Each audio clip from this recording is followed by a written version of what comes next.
Assalamualaikum warahmatullahi wabarakatuh. Izinkan saya untuk memperkenalkan diri saya. Nama saya Marsha Muhammad Kaliansyah dengan NPM 2310437. Di sini saya akan memenuhi persyaratan ujian tengah semester dari Bapak Subelo Wiono ya. Baik, langsung saja tanpa berlama-lama. Di sini saya akan mempresentasikan memahami hukum dalam konteks budaya dan masyarakat. Sebuah pengantar ke dalam kajian antropologi hukum. Seperti yang tertulis di slide ini ya.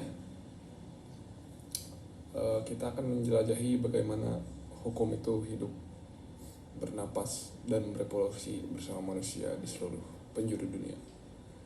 Mari kita mulai dari yang paling mendasar definisinya.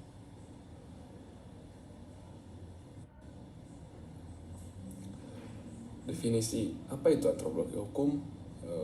Pertanyaan pertama yang perlu kita jawab, apa itu antropologi hukum? Secara sederhana, antropologi hukum adalah bidang kajian yang berusaha menjelaskan keteraturan dalam masyarakat melalui pendekatan antropologis. Ini berarti kita tidak hanya melihat hukum dari kacamata yuridis formal ya, tetapi juga dari perspektif manusia sebagai makhluk sosial dan budaya.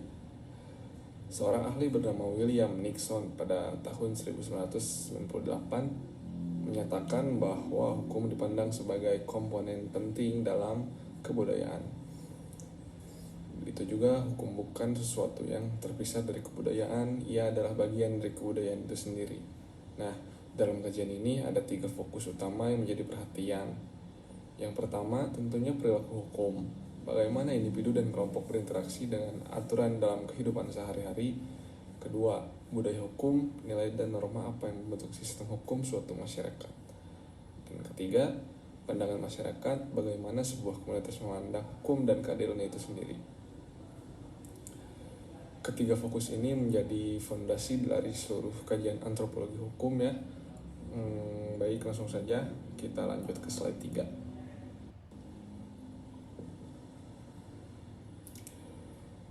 Oke, kita sekarang masuk ke kerangka teorinya.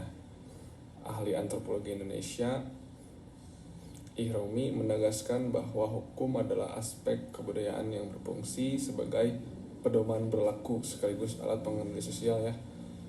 Hukum juga dirumuskan, ditetapkan, dan diberlakukan untuk memenuhi kebutuhan anggota masyarakat. Ini dipandang yang sangat penting. Artinya hukum tidak diciptakan semata-mata oleh negara atau lembaga formal ya. Hukum lahir dari kebutuhan nyata masyarakat. Dan ada satu kalimat yang saya suka dari slide ini yang berkutip, hukum tidak lahir dari Hukum tidak lahir dari ruang hampa. Ia adalah cerminan nilai, kepercayaan, dan praktik budaya suatu masyarakat. Bayangkan ini, ketika sebuah masyarakat sangat menghargai keharmonisasian dan menghindari konflik terbuka, sistem hukum pun mereka pun cenderung mengutamakan mediasi dan rekonsiliasi daripada hukuman. Itulah contoh konkret bagaimana budaya membentuk hukum.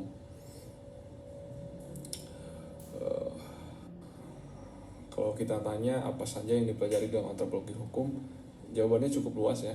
Ada 4 ruang lingkup kajian utama. Yang pertama tentunya memahami pengertian dan pembagian hukum, termasuk definisi, manfaat, dan klasifikasi hukum dalam berbagai konteks budaya. Jadi tidak ada satu definisi hukum yang tunggal dan universal ya. Setiap budaya bisa memiliki pemahamannya sendiri. Yang kedua, sejarah perkembangan hukum, melacak bagaimana sistem hukum berevolusi dari masyarakat tradisional hingga masyarakat modern.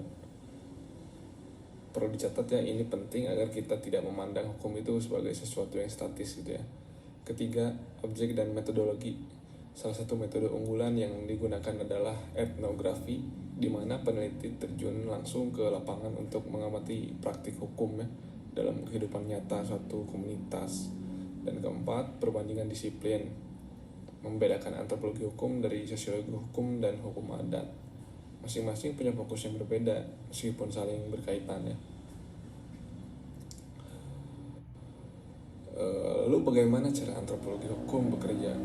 Apa pendekatan yang digunakannya? Intinya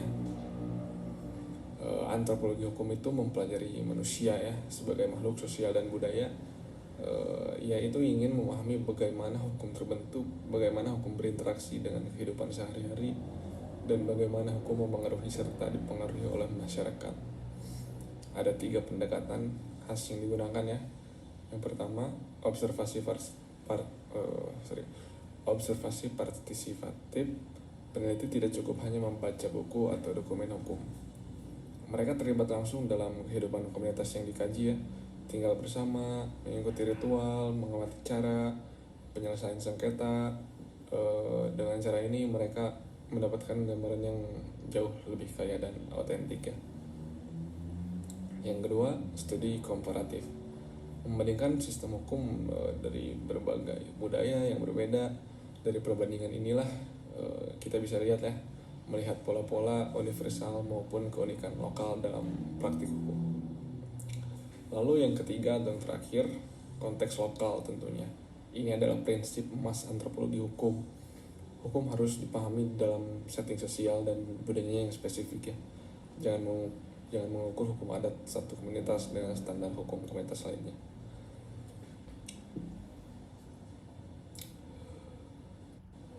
Lalu kita masuk ke slide 6.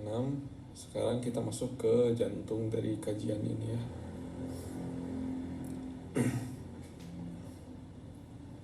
Tiga pilar antropologi hukum. Pilar pertama, pedoman berlaku. Hukum berfungsi sebagai seperangkat peraturan yang mengatur perilaku anggota masyarakat secara bisa dibilang terstruktur dan dapat diprediksi ya. Dengan adanya pedoman ini tentunya masyarakat bisa hidup berdampingan dengan lebih teratur ya. Lalu pilar kedua, pengendalian sosial. Jadi pengendalian sosial ini adalah proses di mana nilai dan norma sosial diinternalisasi oleh individu sejak dini ya. Kita tidak selalu patuh pada hukum karena takut dihukum kan. Kita patuh karena kita sudah menyerap nilai itu sejak kecil tentunya. Dari keluarga, dari sekolah, dari komunitas. Lalu pilar ketiga atau pilar yang terakhir ya, yaitu adalah sanksi. Tentu saja ya, setiap peraturan pasti ada sanksi bagi yang melanggarnya. Sanksi ini bisa bermacam-macam ya, mulai dari teguran informal, dari tetangga, pengusiran sosial, hingga hukuman berat yang disepakati bersama oleh komunitas tentunya. Baik, ketiga pilar ini saling menopang satu sama lain ya. Tanpa pedoman tidak ada yang diatur, tanpa pengendalian sosial pedoman tidak akan dipatuhi, dan tanpa sanksi tidak ada efek jerak.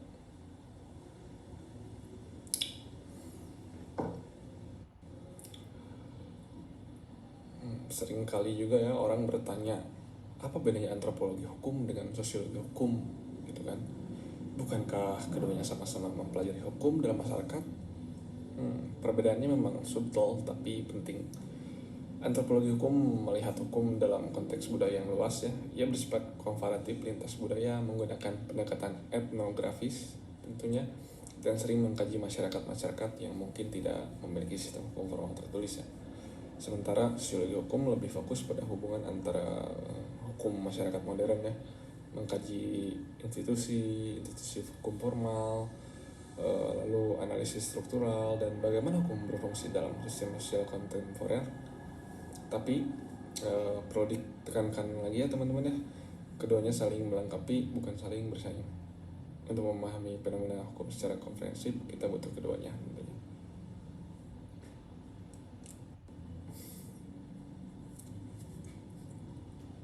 Sekarang mari kita lihat sekilas bagaimana ya antropologi hukum berkembang. Perjalanannya mulai dari rasa ingin tahu manusia tentang masyarakat sendiri. Carroll dan Melvin Amber pada tahun 1973 mencatat bahwa ini adalah akar dari seluruh kajian antropologi ya. Dorongan untuk memahami mengapa itu orang-orang berbeda budaya bisa hidup dengan cara yang begitu berbeda ya. Dari rasa ingin tahu itulah lahirlah era etnografi awal di mana para peneliti mulai mengumpulkan data tentang berbagai suku bangsa dan sistem hukum tradisional mereka di seluruh penjuru dunia tentunya. Seiring waktu juga ya teman-teman, data-data tersebut menjadi dasar untuk membangun antropologi hukum sebagai disiplin akademik yang mandiri, bukan lagi sekedar catatan perjalanan para penjelajah. Dan di era kontemporer hari ini, antropologi hukum telah berinteraksi dengan isu-isu hukum modern seperti hak asasi manusia, keadilan sosial, pluralisme hukum, dan banyak lagi.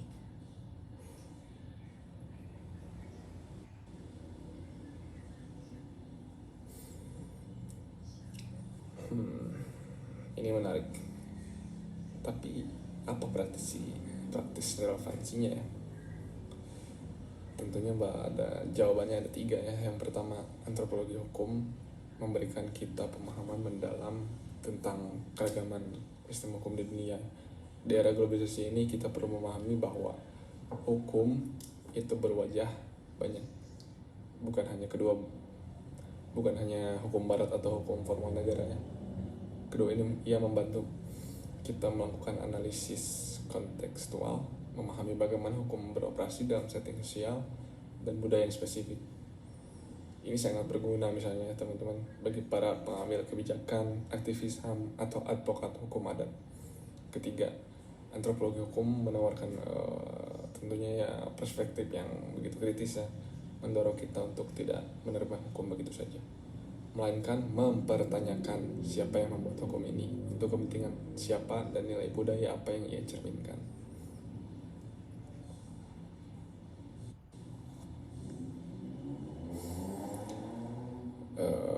Baik, dan kita sampai pada kesimpulan ya. Perjalanan kita hari ini membawa kita pada satu pemahaman mendasar yang indah, yaitu hukum bukanlah entitas statis, melainkan produk dinamis dari interaksi manusia dan kebudayaan. Ada 2 takeaway utama yang ingin saya titipkan. Yang pertama, hukum sama dengan budaya. Setiap sistem hukum mencerminkan nilai dan identitas komunitasnya. Tidak ada sistem hukum yang netral atau bebas budaya. Lalu yang kedua, hukum itu dinamis dan adaptif. Hukum terus berubah mengikuti perkembangan masyarakat tentunya. Ia bukan batu yang dipahat sekali jadi, ia adalah sungai yang terus mengalir. Memahami hukum melalui kacamata antropologi memungkinkan kita melihat hubungan timbal balik yang terus berlangsung antara hukum dan masyarakat. Hukum membentuk masyarakat dan masyarakat membentuk hukum.